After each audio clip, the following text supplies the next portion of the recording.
Now let's get out to Tom Dempsey, who's in Washington for us. Tom, what are the polls saying about the Trump campaign's efforts to attract Latino supporters?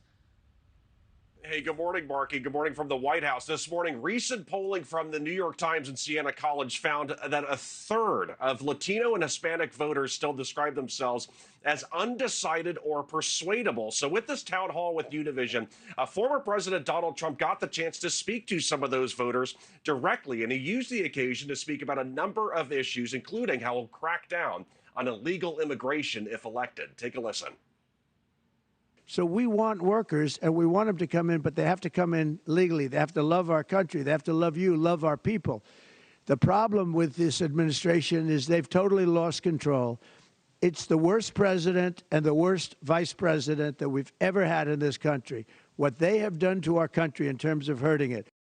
Is the first member of his family. Univision hosted this town hall from the Miami area with undecided Latino and Hispanic voters. And during it, he faced questions on the border, as well as climate change, abortion rights, and his views on guns. He laid out a vision for the economy, saying he'll create jobs and lower inflation. But at times, the former president did not directly answer some of the questions, and he avoided kind of specific details for some of the plans. One voter asked about the events of January 6th, to which Mr. Trump described as a day of love, and he downplayed his role in it. Another voter asked about the claims of Haitian migrants eating pets in Springfield, Ohio, despite local leaders calling those claims not true. Mr. Trump, though, doubled down and called for change at the border.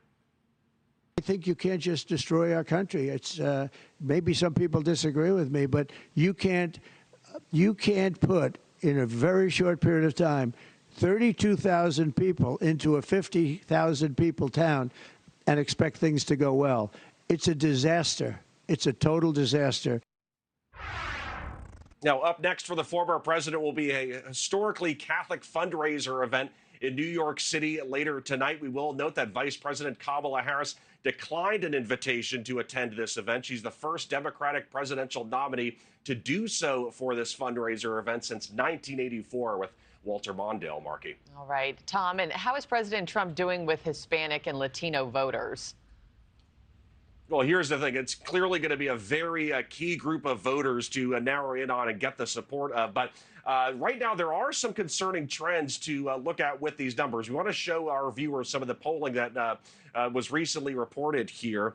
Recent polling from the New York Times and Siena College shows Vice President Kamala Harris still with a sizable lead of almost 20 percentage points when it comes to presidential support between the two candidates. But for some perspective, that level of support for her is the lowest among the last three Democratic presidential nominees, which again could be a worrying sign for the campaign as voters head to the polls. Markie. Thanks for watching, everybody. Go to joinnn.com to find NewsNation on your television provider. Also, don't forget to click that red subscribe button below to get more of NewsNation's fact-driven, unbiased coverage.